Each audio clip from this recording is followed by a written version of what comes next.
Okay, here we go. I'm going to be telling a story, and this is a true story from the 1960s when I was kind of a rebellious youth, as many of us were back then.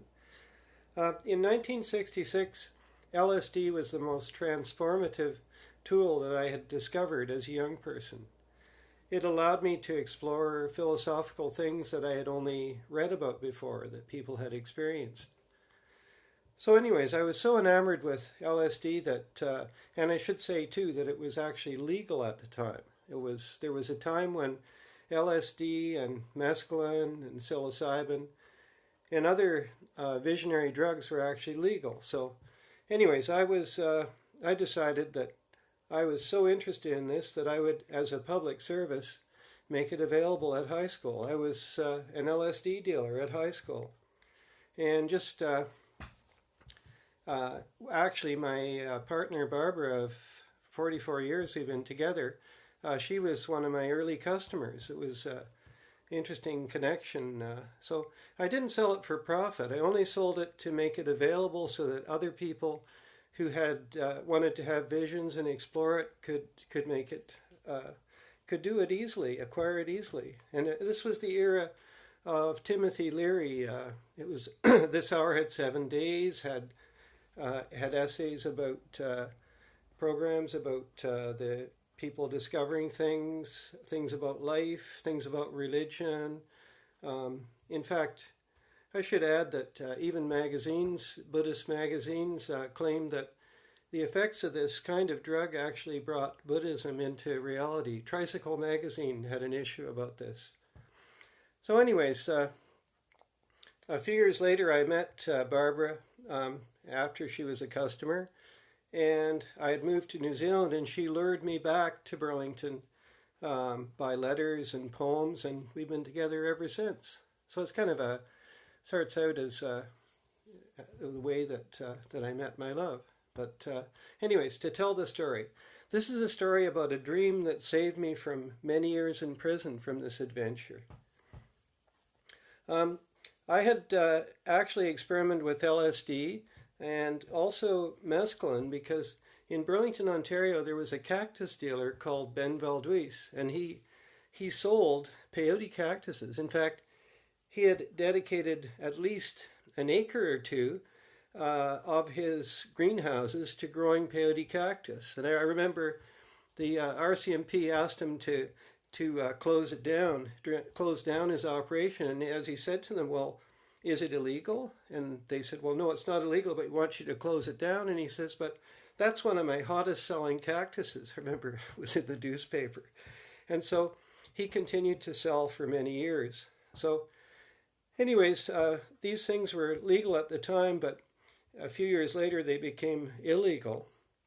And I was quite a master in chemistry in high school, although I failed grade 9, failed grade 10, but actually I was doing university grade chemistry. I just couldn't be bothered with doing well in school. So anyways, by about grade 11, I decided I'd use my chemistry skills and I'd build a lab to make dimethyltryptamine. I was especially fascinated with it because it produced an effect that was like LSD, but within 30 seconds. And within 30 seconds, you were off in another dimension. And yet, 10 minutes later, it was called the businessman's high.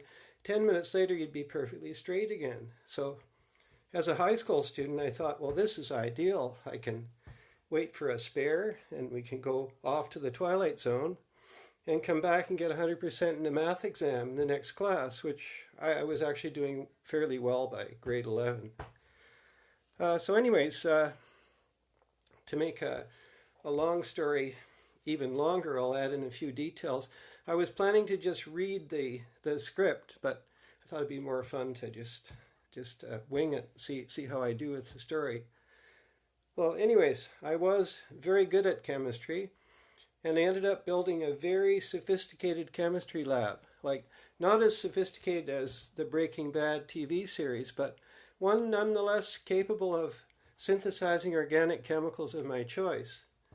So my dad at the time was a prominent minister of a church in Hamilton, a very, very well-known minister. And I thought, well, nobody will ever know that I'm doing this because I'm in the basement of the minister's basement. So anyways, it seemed like the ultimate place to do the work. And I wasn't selling it. It wasn't for profit. It was just to make it available for friends in the school and other friends to experiment with. So I created this very elaborate lab, and it had ground glassware, had a vacuum pump. We even had dry ice available for cooling certain reagents like diethylamine. It's very much like the lab on Breaking Bad on a very much of a miniature scale. It was very, very fun, very fun. Anyways, the lab was successful. We produced mescaline, but then we gave up on mescaline because you could go to Ben Valdez, the cactus dealer, and for $3 you could buy a cactus and just eat them. So we gave up on that one. But DMT, on the other hand, was a very interesting drug to hippies, and you couldn't buy it anywhere. So this seemed like the thing to do. I never made any dangerous drugs, only visionary drugs. And I gave them away to help others with self-exploration and vision quests. I felt I was doing my duty to serve the shaman of the community. So, anyways, I'm looking at my notes now just to make sure I don't miss out on anything. So we had a lot of fun. We had a lot of fun brewing up DMT in my dad's basement, and we did it for about 6 months or so, and then it occurred to us that if we ever got caught, we might be in big trouble. But we never did get caught, at least in 6 months. So we figured it was just all fun, all games, and we'd read books like the Acid Kool-Aid Test and others, and we figured, well, we're right in there with all the other people. So anyways, this is when the shared dream came. And this dream actually made me believe in psychic phenomena at a young age because it was so, well, it saved our skin. Here's how it happened. Here's how the dream happened. And I'll forget about looking at my notes now because I know this so well. So one night, my parents went away to Jamaica, and I was sitting there. I was lying in bed, actually, and I was having dreams, vivid dreams. From the moment I went to sleep, I was having vivid dreams. And then I woke up because I heard a banging at the window. And my partner in crime, his name was Ron, he was pounding at the window. And as I woke up, I realized I was having this dream that I spent 10 years in prison for making DMT in my dad's basement. So this was a horrifying thought. I thought, well, it's just a dream, won't worry about it. So I went to the door to figure out why Ron was knocking at the door in like 2 a.m, knocking on the window.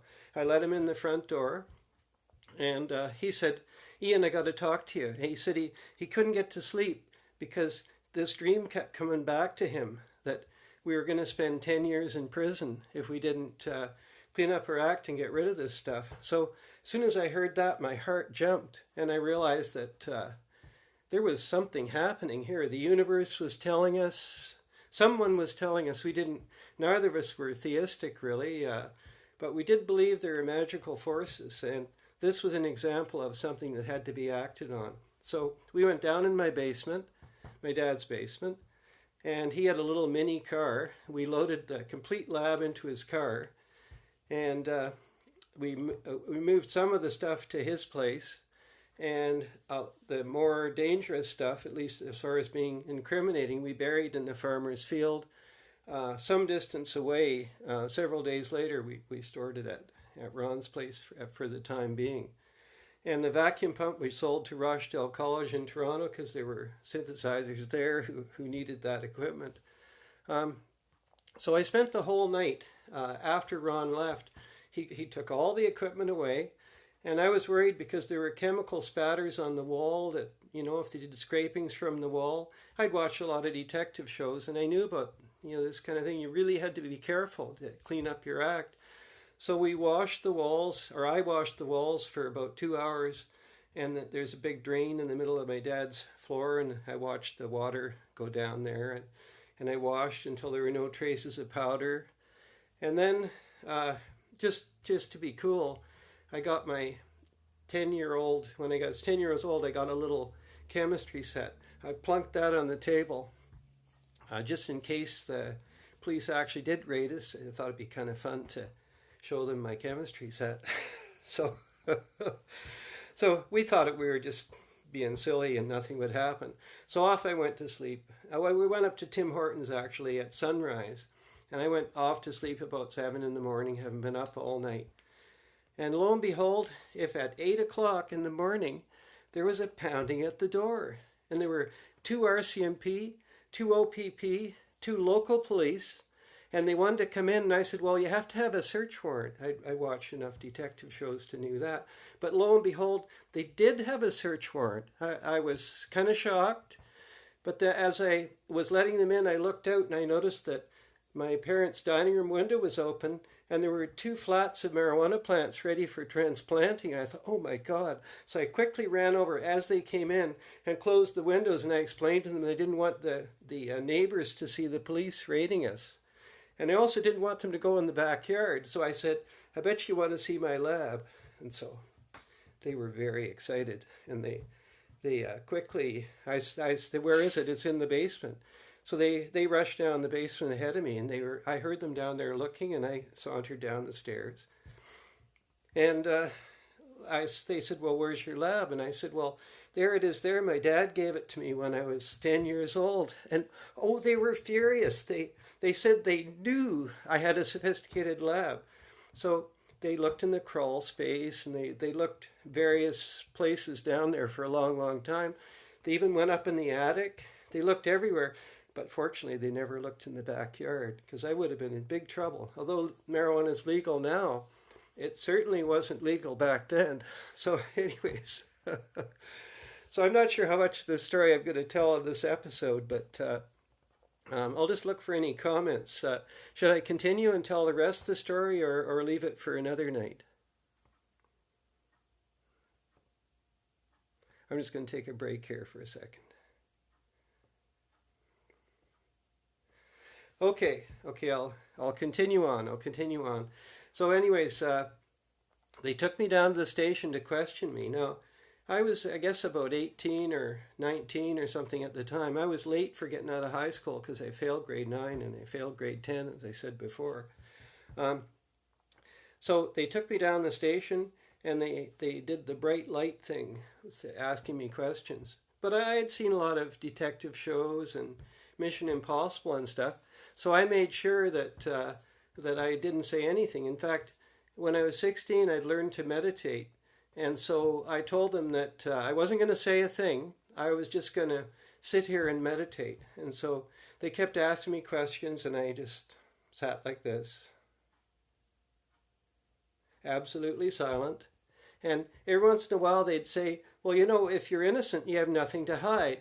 And I did comment on that. I said, well, I've watched enough detective shows to know that if I say nothing, I can say nothing incriminating. And so it's better for me to say nothing. And they said, well, what if you're innocent? And I said, well, as I said before, I'm not saying anything. And I just went back to meditating. So I guess they questioned me for maybe about 30 minutes. They told me they're going to question me for 2 hours. And I said, well, I can meditate for 2 hours. So they gave up actually after about 30 minutes. But there was an annoying thing about it. Although I had got away with it, they were determined to catch me. And when I went out for 6 months after that, if I went out for a drive, they'd pull me over like every time. And this was getting to be unacceptable. I was really annoyed about this. And I'd go up to Tim Hortons for a coffee, and then they'd pull me over and they'd search the car. So I knew better than to carry anything in the car. And if I needed to do anything kind of, well, such as transporting some of my synthesized DMT or anything, I relied on my friend Ron's little Mini, who they hadn't made the connection at this point to him. So anyways, we came up with a bunch of hippies. We put our heads together. We came up with a way to stop this from happening. So this is what we did. We had an acid party one night, LSD party, and I brought with me. It was at my parents' house. They were away again for just a weekend or so, and I brought a bunch of little notes, like, the kind you just tear off a sheet, a tiny little notebook, and I handed them out to all the hippies as they were coming down from the acid. That's towards sunrise, and I told them this was a plot to solve this problem of being searched all the time. We had to deal with it. So they were all good friends, and they were good-hearted about it, and they helped me out. And I also had tinfoil. And in these days, hashish was very popular, and people always rolled it in tinfoil. That was the standard. So what I did was I got everyone to write little notes, and the little notes said things like better luck next time, or nothing there this time, or gotcha again, or I bet you thought you were going to find something, or whatever. Just dumb little notes that were kind of poking fun at whatever police officer might open that note. Then we wrapped each of them in aluminum foil, and we ended up, I had a red Valiant convertible. That was my hippie car. And so to a depth of about this high, maybe an inch, inch and a half, 2 inches, we filled the car with these little notes with nothing in them. Before we did that, though, the night before, I'd vacuumed the car meticulously so there wasn't even a single marijuana seed. You'd get arrested for that back then. So we filled the car this high with thousands of little notes, because hippies that are coming down from LSD can be very, very ambitious. So they did a great job. Great bunch of guys. So the next morning, and we were still awake, of course, because it keeps you awake all night, we hopped in the car at sunrise, and we went out for a drive. And sure enough, we actually went up to the Tim Hortons, one of the first in Canada, actually. Went up to the Tim Hortons, and we got pulled over on the way up there, and they said they were going to search the car.